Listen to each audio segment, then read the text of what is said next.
Scrimmage number 2 down. Kind of like last week, just very excited to come out of it pretty healthy. Had some guys a little bit here and there with some soft tissue, but nothing of significance, nothing that should take away from our prep for Wyoming. So I thought offensively, again, really Tommy, Art, even RJ got in there and did some stuff. We really tried to put them in all distance and all situations today. We did a lot of move the ball, just let them play football, watch them move up and down the field. Saw some defensive backs make plays. Quan, who in my opinion has had a really, really special spring and fall, made a couple of really nice plays today. At halftime, we did pull some of our guys out offensively. We pulled out Palcho after the first couple series, pulled out Sidney and Chase Brown, pulled Tommy out eventually, pulled on defense Johnny Newton and Quan and Spoon, just some guys after they played a lot of really good football for us. So it was fun to see some of those younger guys get out there and move it around and mix it up. And then we also involved the kicking game. Caleb Griffin by far hit the ball as good as he's hit it all fall today, and I think he was 100% on all of his field goal attempts, so really good. And he was really knocking it pretty good in the punt game as well. So excited for those guys. With that, open it up. When you've seen guys in the past have really good camps, when you talk about that, have you seen that usually translate in really good seasons? Especially kind of like those seniors, right, that have always been. Quan's a really good player, and I just seen him take another jump this year that has been fun to watch. I think he stands out especially. I think Spoon's really played well. Just really, Spoon said something the other day. He made a nice play, broke on a ball, and all the offensive guys thought he was stealing a signal, that he knew the play was coming. I go, why did you know that was coming? And he said, I saw the formation of the boundary. I knew what I was getting to the field. And it just shows he's thinking like a football player. Really at the linebacker spot, C.J. Hart, Tariq Barnes, and Dark Angelo, those three guys, really kind of like three starting middle inside linebackers that are really playing at a high level. But yeah, those camp indicators usually are good indicators. How much improvement did you see today from last scrimmage? I thought, last week we had a little bit of weather, so but there wasn't really overly big ball security issues, and today was really good. I thought we caught the ball pretty well. I don't think we had a drop. And then in the kicking game, we caught the ball fairly well in the punt returns, kick returns. So I thought ball security overall is good. We've really been preaching to our guys, right, before you learn how to win games, you have to stop from losing. There were still a lot of things out there we can correct off film, but for the most part, it's pretty clean. Your O-line is certainly different than last year. You also had experience, but how does it look different for you guys? I think the thing that'll jump out to you, a lot of the NFL scouts when they're coming through, they know my history and what we're all about, just the length of our offensive line. If you just go from left tackle to right tackle, Julian Pro is probably our longest player. And then you throw Isaiah Adams now in at left guard. He's extremely long. He's 6'4", 6'5", but he's got really big length. Pillstrom is very long for a center. A lot of times guys don't have that much length. Pills play tackle, right? I mean, so it shows how long we are there. And then at right guard with Zai or Jordan, whoever's in there. Zai, I think, is actually the longest arm length we have on the roster. And then at right tackle, Palcho's extremely long. So, I just think tackle to tackle, that's going to jump out for sure on the offensive line. I mean, future length on the line, Mountis might have all of it. But it's just, I'm talking with him Saturday, he just seems like genuinely excited to be playing football.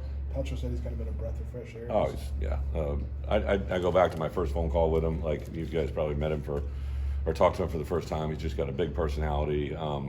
He's done a lot of interviews, so my guess is he probably did all right in his interviews. He's very polished, very clean. He's got a good sense of humor.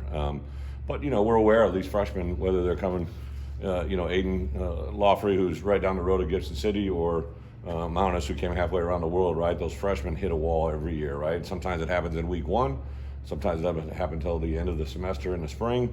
At some point, it hits them. And Mountis had a little moment, I think, a couple of weeks ago, and it was awesome for me, really fun and enjoyable to sit down and kind of just talk through the moment with him. We knew it was going to happen, and he's just championed it really well. You've always had good centers, Bret, but how's Pill kind of developed over time since you've gotten here? So Pill is such a cool story that I didn't realize, right? I knew he was a walk-on tight end, but when I got here, he had already started playing O-line, but his physical development since I've been here is off the charts. And then Bart has really done a nice job. He's done an incredible job just letting Pill play with his feet underneath him, which allows him to generate more power. He really, I think, is playing with a base now that's pretty good. I'm excited. He's a guy, when you're talking about camps, right? He's always been good. I think last spring we weren't quite sure, and now he's solidified himself as our starting center. And we were recruiting a center last spring, and I looked, right. So my last 4 centers had either been drafted in the first or second round. I think the last 5 that had started for me, and then Kramer ends up being, was he the fifth round? Sixth round. So the last 6 centers, it started a college football game for me. It either been, I think there was 2 firsts, 2 seconds, and a third, and now a fifth, right? And I'm not sure where Bill is in that alignment, but I do think he's an NFL player eventually to at least get a shot. I know camp hasn't officially broke yet, but at what point do you start game planning for Wyoming? Yeah, great point. We already did. So we worked Wyoming at least 3 times already, and Indiana as well. So, when we get to Virginia, they'll have a game under their belt, and we'll see their new coaches, their new schemes, their new thoughts. But for Indiana and Wyoming, we're not going to have any film before we play those games. So we've already dived into, we've already made our scouting reports. We've already done all the things we need to do. Obviously, we'll adjust it as we gather news from them on their depth and situations like that. But we've already started. Coach, how's your your routine for the first game changed over the years? Have you done some things different now? That's a good question. Yeah, so I think my first year we probably started like almost 12 days out, like not quite 2 weeks, but you can over prepare. And I really learned that ironically through bowl preparation. Wisconsin went to a bowl game every year that I was there as a coordinator and head coach, and you get that announcement and you start focusing in, and you can like almost a little bit get too regimented. You still want to keep some crispness. The kids want to see different things. So I used to go 12, then I went to 10. We would always start the Wednesday before our game, and this because we've got this early prep in on Wyoming, we'll actually start preparation that we just say strictly Wyoming this point forward on Thursday. And with the second game being Friday instead of Saturday, does that kind of change what you did this year a little bit, or not much? Well, twofold. We always take Mondays off, but now because of NCAA rules, we won't have Monday off. We'll practice, so it'll just accelerate.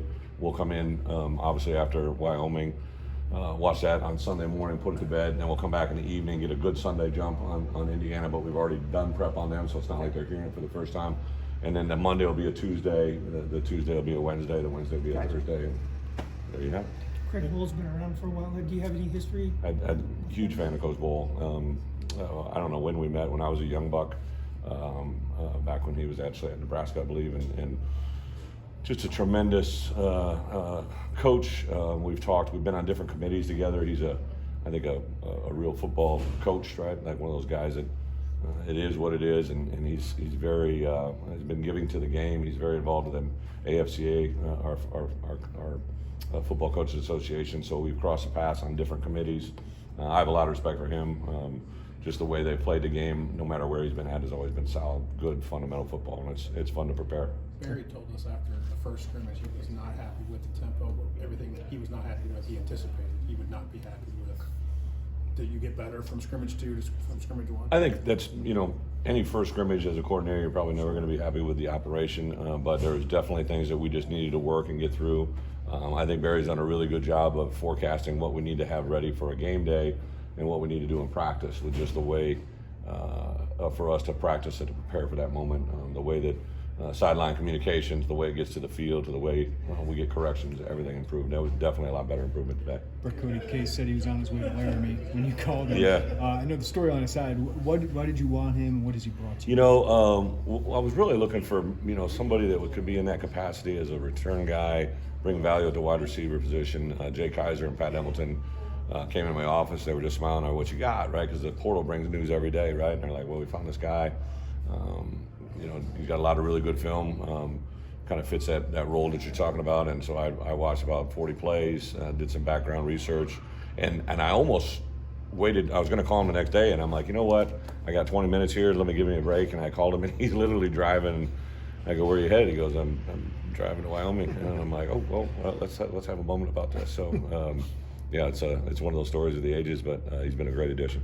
I mean, I know you talk about Matthew Bailey quite a bit, but when was the moment where you maybe saw something in him as like, okay, he could be one of those freshmen? To be quite honest, when I saw his film back a spring before we even offered him, I saw a guy on film that was making plays all over the place in a variety of different ways, offensively, defensively, in the kicking game, and then a great lesson in evaluation, right? So we were in the COVID time where you could do those one-day evaluations. He was like in the middle of track. He had just stressed almost 2 straight weeks of competition. They were really, and then I think he was practicing football in there as well, because that was the COVID spring, right, when everything was kind of jumbled in there. And came here, did really well, didn't run a great time, but we really liked him as a player. And then coach, to be quite honest, coaches just kind of stress him. Coach Embleton and Coach Pat Ryan kept putting him in front of, hey, here's a 4-game edit, here's a 4-game edit, and then I sent Ryan to watch him in January basketball, I guess it was, and he called me, he's like, what are we doing? This kid is an unbelievable athlete. And then fast forward to this summer when we watched one-on-one drills, just his demeanor, his presence, his ability to change direction really jumped out, and then it's just his physical presence, right? He's got a good demeanor to him, but he's also physically very well genetically gifted. You turn over you turned over the wide receiver room quite a bit since you've gotten here. What have you seen from that group, and who's stepping up for you? Well, Isaiah's made a big jump. I think from where he was a year ago at fall camp to where we are right now, in so many different ways. Obviously, wide receiver play, his ability to catch the ball, his demeanor, his ability to lead, especially on the offense side of the ball. I give Gio a lot of credit on him, man. He is really taking a big step. And then another guy that I'm just so excited to watch him play out this year is Hightower. Has by far played at a level that I haven't seen him play at. Kind of always knew it was there, but he just physically looks different. He's catched the ball extremely well, very coachable, just everything that you want. I think High's done that. And really Pat Bryant has come over and done some nice things. Jonah Morris, Casey Washington. Casey's had a good fall camp as well, so I like that room. I like where it's going. Were you able to get Sean Miller and T-Rod cleared for this? And Yeah, I'm sorry. Yeah, I should have said that. Okay. Yep, Sean passed last Thursday, so practice Friday, banged him around a little bit Saturday, and he was out there today and did really well. I think Gio was hoping to get him in about 25 plays, so he was there. And then who's the other one? T-Rod. T-Rod was not able to go. He did. He worked out pretty good Saturday. He's basically on a progression. So we think tomorrow night he should be able to do. We'll go Tuesday night under the lights. We think he's going to be able to do Indy, and then Wednesday I think he's going to be able to be cleared. Still same optimism for Luke to be back during game week? Yeah, I don't have any reason to think Luke will. Because of 110, he can't come back until. Right, exactly. We today had another player, nobody that kind of was it's an incoming freshman that wasn't in a playing rotation that is going to have a minor surgery that'll keep him out for about 2 weeks, so we can replace him this afternoon. I haven't made the final decision, but I will make that call now. We'll replace him with another 110. Yeah. Brad Underwood stopped by practice too? I saw Brad upstairs. I didn't get a chance. I think he was up. He's a high-end guy. He's up in the lounge up there. I saw him up there. I mean, just that he was putting eyes on your guys. What's kind of been your relationship over the last 18 months or so? Josh connected us that first week. We had a couple mutual friends, and honestly, from the first time I met Brad to where we are, it's kind of like same kind of thoughts and philosophies, the way things are run. I've used him huge, especially in that first 12 months, just navigating the way things are and the way they're laid out. But I know he's a big football fan, and he comes to practice quite a bit. His guys pop in. Yeah, it's been a good relationship, and one, I think, the part that I always go back to Josh has always said this. He wanted to, when he, began to talk to me everywhere I've been, people had sustained success in football. But when I got here, I realized, I saw that.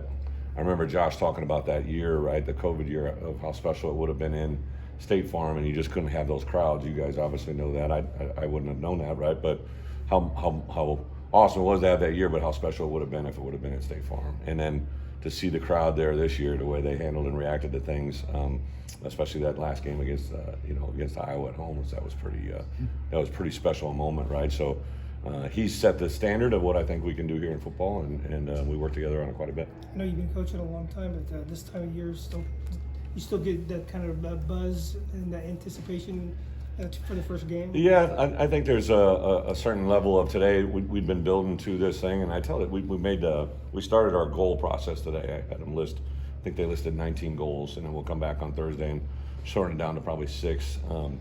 And I told them yesterday, right? Like, one of the things I've always kind of learned as I've evolved, like, I have high expectations, right? But I heard Coach say this one time, Coach Belichick, when I was with him. He said, "I know I have high standards, but hopefully the standards in this room are higher." And that's when he was talking to all of our players, right? And that's certainly the case. I believe in certain things. I want certain things, but I certainly hope that their standards are even higher than mine, because my goal is to try and get them better every day, and the results are what they're going to be able to reap.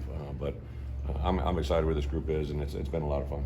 After a pair of scrimmages, how comfortable do you feel with Tommy's grasp of the offense and where he's been so far? Tommy DeVito? Yeah, Tommy's done not just the offense, like that quarterback play, it's very unique in the fact that whatever system you're playing in, you kind of take that demeanor, right? And you know, he went to the Syracuse system and what they had done, and that kind of evolved while he was there. So I think to come in and run our system, he's very intelligent. He's got great football IQ, but to learn how we do things and what we do, kind of our approach to early downs, third down shots, red area, like it's a process to learn. And I would tell you, him and Art work all the time together, right? I think that's what's really cool. And then RJ in that group, and Donovan now is added into that group. Then has really been a nice addition. But I think Tommy, not just our scheme, I think he's learned how Illinois plays, and that's really been the biggest difference the last 2 or 3 weeks, I think. All good? Thank you. Thanks, Thank you. Thanks, Coach.